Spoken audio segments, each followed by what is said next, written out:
দেখুন এটা শিঙি মাছের বাচ্চা, আর এই বাচ্চাটাকে আজকে হারভেস্ট হতে চলেছে। আর কিছুটা মাছ আমার পুকুরে ছাড়বো, এই যার জন্য আমি হারভেস্ট করব যে মাছগুলোকে আমি ডেস্কিতে তুলে নিয়েছি। আর এই 3টে ডেস্কির মধ্যে আমি কিছু মাছ আমার পুকুরে ছেড়ে দেবো। দেখতে পাচ্ছেন পুরো চেম্বারটাকে আজকের আমি পুরো শুকিয়ে দিলাম। আর পুরো আমার চেম্বারটা দেখতে পাচ্ছেন পুরো শুকিয়ে দিয়ে মাছগুলোকে পুরো তুলে নিয়েছি। আর তুলে নেওয়ার পরে এই মাছগুলোকে আজকে হারভেস্ট হবে, আর কিছুটা মাছ আমার পুকুরে চলে যাবে। সেই ভিডিওগুলো আপনাকে দেখাচ্ছি। নমস্কার বন্ধুরা, সবাই ভালো থাকবেন।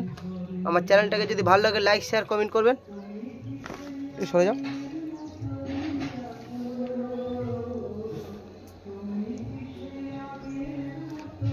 এই দেখতে পাচ্ছেন মাছগুলো সব ডেচকিতে আমি ফেলে দিয়েছি একদম। আর অলরেডি আমার ওই চেম্বারে বড় হয়ে গেছে মাছ। অলরেডি এক একটা মাছ 4 ইঞ্চি 5 ইঞ্চি নাগাদ হয়ে গেছে। ওই মাছটাকে ওই মাছটা এই কালচার হচ্ছে এখানে। দেখতে পাচ্ছেন জলটা পুরো সবুজ জল আছে, মোটামুটি এটা সবুজ জল তৈরি করা হয়েছে। আর মাছগুলোকে এখানেই রাখা আছে। আর এই মাছগুলো মানে আগে যে মাছগুলো আমি গেটিং করে নিয়েছিলাম, মাছগুলো অনেকটাই বড় হয়েছে। দেখতে পাচ্ছেন এখন ওদের খাবার দাবার টাইম হয়ে গেছে। অলরেডি আমার একটু কাজ আছে। সবাই রাখছি বন্ধুরা, সবাই ভালো থাকবেন।